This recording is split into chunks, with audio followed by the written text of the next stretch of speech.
I think also the last couple of years with remote work and more people at home, the policies have definitely changed. I've heard so many stories about people who have their keystrokes being monitored and their website stuff being monitored, and I guess it's all legal, but it brings up a whole different layer as to the whole process.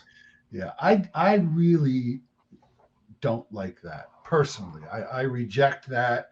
I think that some jurisdiction is going to say no, maybe New Jersey, maybe elsewhere, that there's a privacy issue. So I'm not going to say whether that would hold up, Mhm. um, but we know it's out there. It's nefarious. It gets into the bones for people about that sort of thing. I mean, I have people who work from home, and you know what, Ken? I trust them.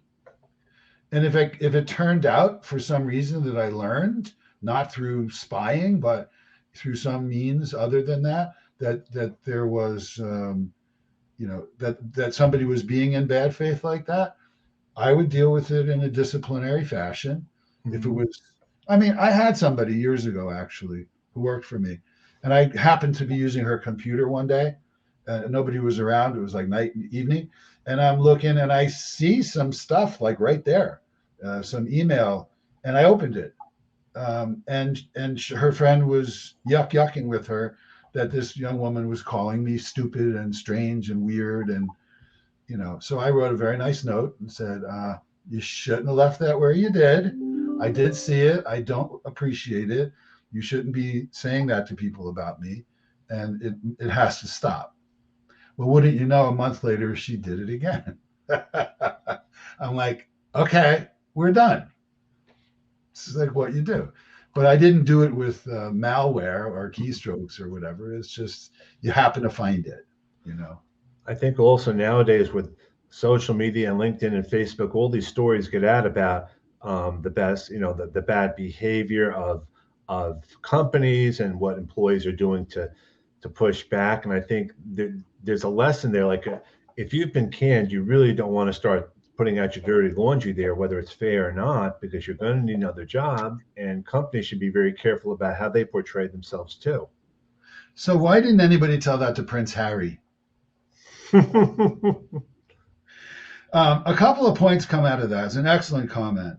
Um, the companies are firing people online, right? So tune in at so and so o'clock, and we're going to have a group meeting where we're going to tell you something very important.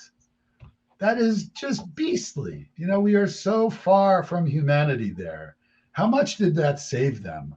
The other one is, I say, the worse it gets from the point of view of the worker, the more unions will make a dent. That's where you can match power for power. Now, you can tell me all you want about Jimmy Hoffa and bad things that unions do and the slush funds and all that. What I'm saying is that that's a counterweight that we should not ignore. It's still legal. Since 1935, we've had 90 years or so of unionism. That's where people make up their power. And I said before about negotiating and who's got the strength and who has the need or not the need. When you're talking negotiations, if it's Ken Lang versus Microsoft and I'm his fearless lawyer, I'd sure as hell rather have union local number 2510 of the electrical workers versus Microsoft, because they're going to pay attention. Because at the end of the day, if they screw up that negotiation, there could be a strike. I mean, so that's where, by the way, that is why unions were outlawed in the 1800s until 1935.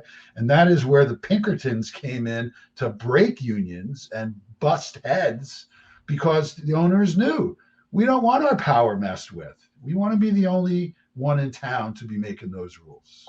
So the more the behavior gets worse on the side of management, the more you're going to see unionism raise its head. I think I think a lot of places have been very complacent using the technology, and they just don't realize that there are people on the other end. Um, Easier said than done, I guess, but it's just amazing to me. Um, how there's such a lack of humanity in all different ways. Yep. Well, it's sort of what the traffic will bear, you know? And also think of it this way: if you have somebody, some group that's doing something that you would not have done, but they're getting away with it, and it ends up costing you more because you're doing it, quote unquote, the benevolent way, there's got to be a temptation there to say, well, if that passes, then why can't I be doing that? You know, I don't recommend that, Right. but I say I think that's where the pull comes from.